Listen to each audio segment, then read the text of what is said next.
on. So I should probably get some motor leads.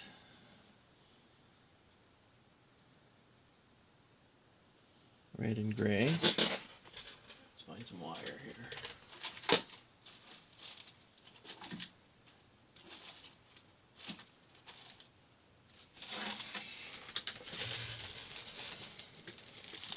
Sorry, orange and gray.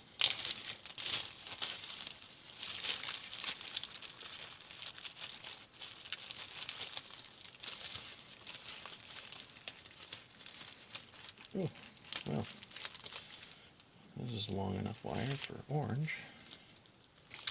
Do I have gray? Doesn't really have to be gray, but it would be nice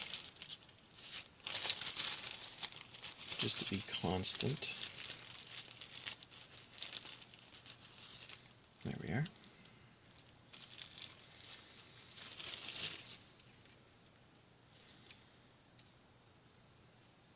That'll probably do.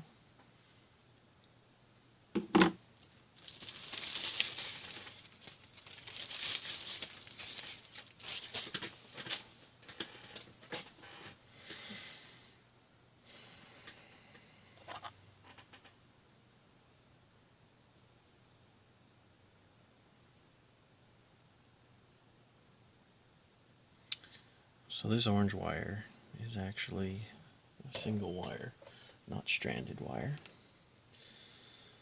which is fine.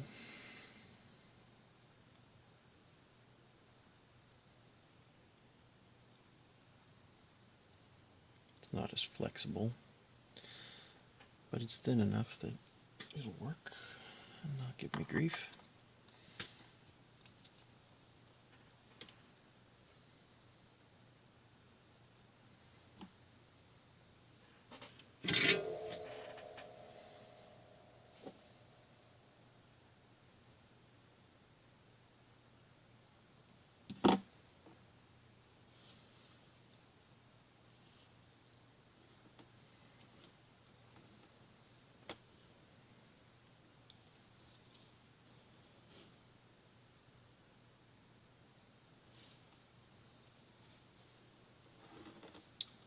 Okay, so there's that one.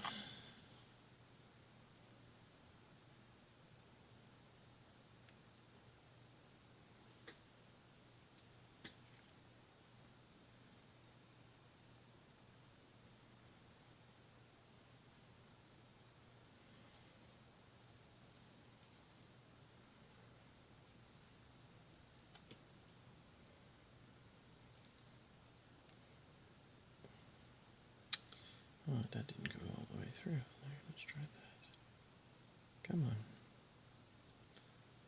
I don't have proper wire strippers. This does fine. Maybe a little slower, but works for me.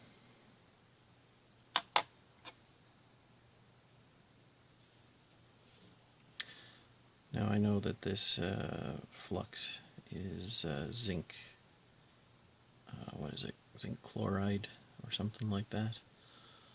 Yeah, zinc chloride, but I don't use it on like electrical boards or anything like that. I just use it on the wire, and it hasn't really given me any grief. It's usually burnt off. I don't use a lot, but it does help the solder flow. Being shaky, this is a pain in the butt. I always have to kind of lean against something, but you get used to it.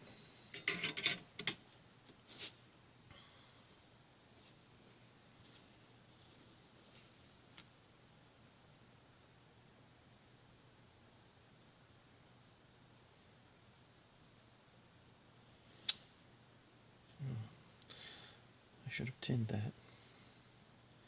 Makes life easier.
ran out of solder here. As you can see, I'm not using a whole lot of solder, just enough to hold everything together. Seems to be a little bit clean.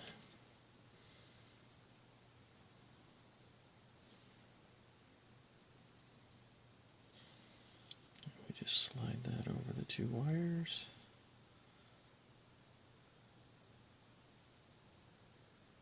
Try to anyway.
I know this is a single wire, but throwing a little bit of tinning on it will just make it solder a lot better. Get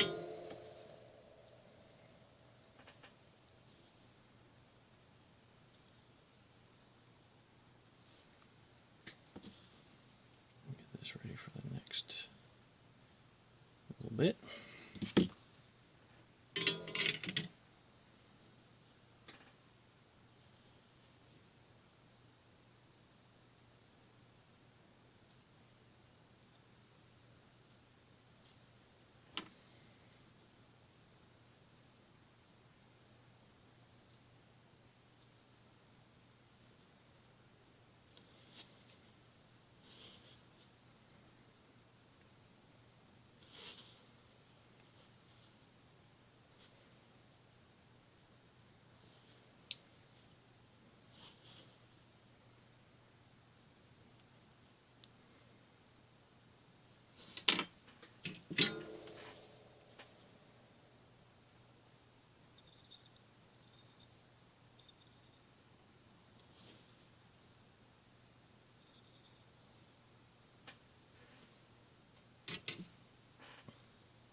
Now I've done this, something similar to this at least 100 times. The information is out there on the internet regarding, what wires go where, and whatnot. But, I have it memorized, and it's simple when you think about it. Right rail red, that's not easy to forget. And then, of course, left rail's black. Positive on the motor, since the right rail is red, positive on the motor is orange. And the negative on the motor is gray. Blue is your hot for your lighting effects and whatever else. white is forward and yellow is reverse. Those are your common wires that you would use for a simple decoder install like I'm doing here.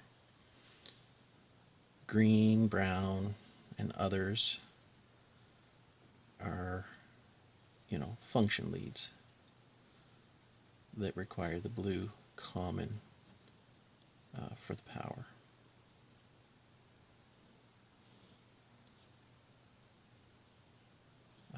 I learned this all basically from the internet, YouTube, and other websites that promote DCC and all of that. Tony's Train Exchange had some great literature. You can still find on the internet. It seems to be harder to come by on their website now, but if you do some digging, you can get it. Manufacturers' websites, TCS, Digitrax, Soundtrax, they all have the wiring schematics as well to help you on your way.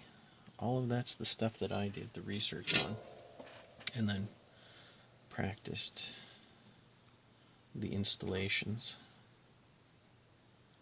myself, doing my own, buying DC locomotives inexpensively, and then installing decoders, and then taking those decoders out and upgrading to sound. It's good practice, it's good fun, I enjoy it.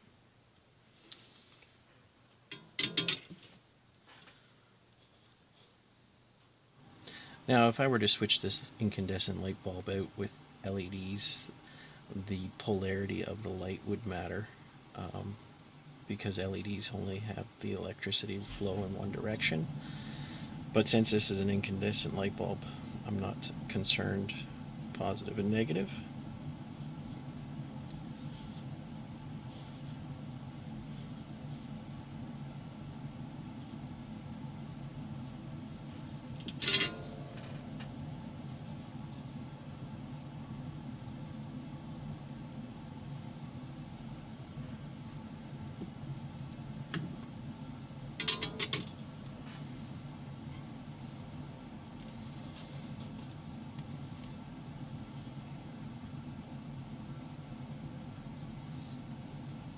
I have yet to learn a great way to organize the wires when you're wiring up the harness so it's manageable. I just do my best so they're not done like a rat's nest when we're complete.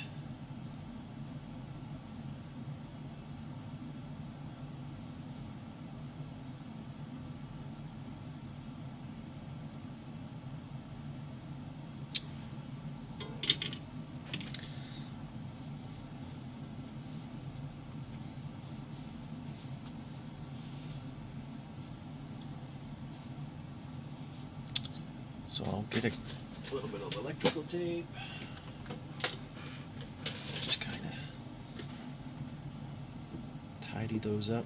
It's too bad this motor didn't have a flywheel. It is all-wheel drive and all-wheel pickup, but it would make so much more of an improvement if it had flywheel. But I mean, it was an eBay purchase almost 20 years ago, and I really haven't done anything with it. Kind of was on a little bit of a kick buying some US Army gear because I thought it was fun and neat, and now I think I have a good use for it. So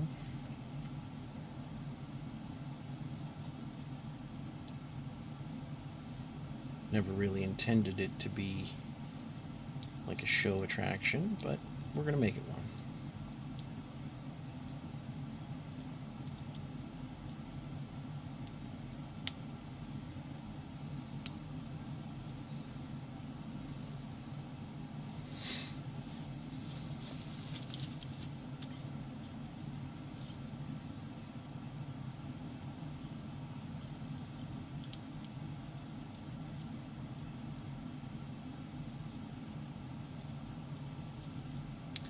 too sure what I want to do here. I could just throw a piece of tape over the whole thing. Just don't want too much for the wiring to get caught up in the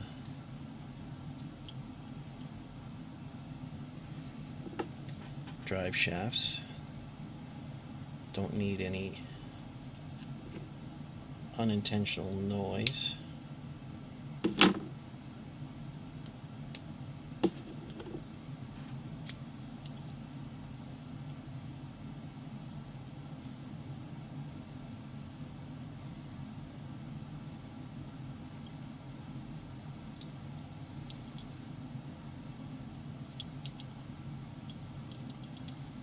Maybe this is what I'll do. I'll kind of keep the wires on top of the decoder. Yeah, something like that.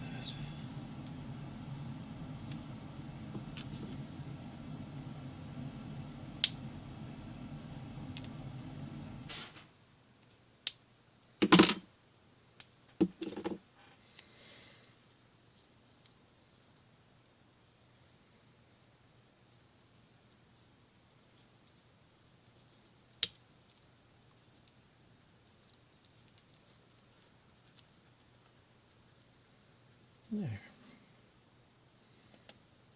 Nothing's going to rub against the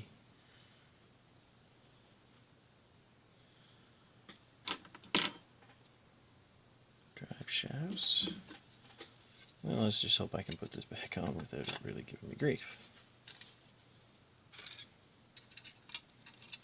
And I'm undecided if I'm going to change out the horn hook couplers.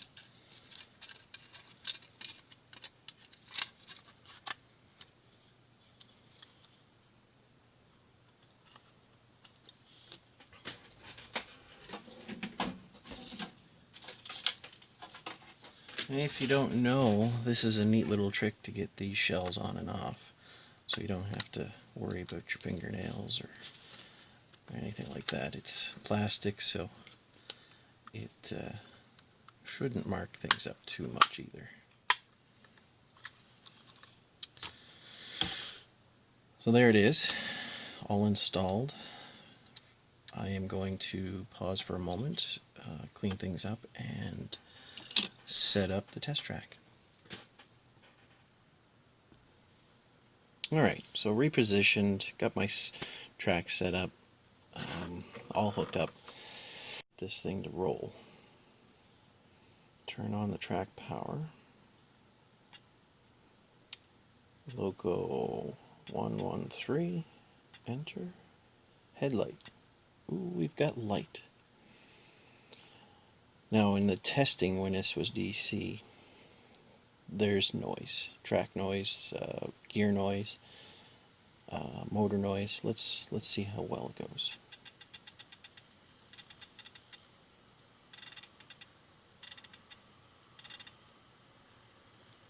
Gosh.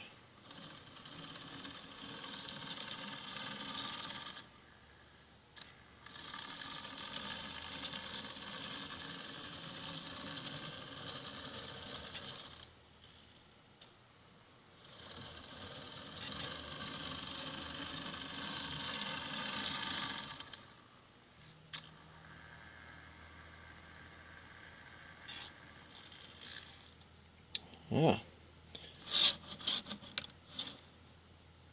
Might be pulling too many amps for that decoder, I'm not sure. Needless to say, it is working. That's 60. I may have to take off the momentum. I don't think it needs to be that prototypical.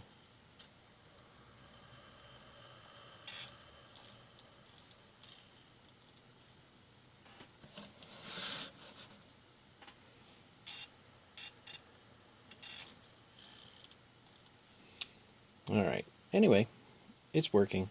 I might tweak it up in JMRI and finish off the video from there. I'll be back. Well, I have more tweaking than I need to do with this. I'm going to call this video quits, and appreciate you watching. Like, share, and subscribe, and we'll see you on the next one. Bye.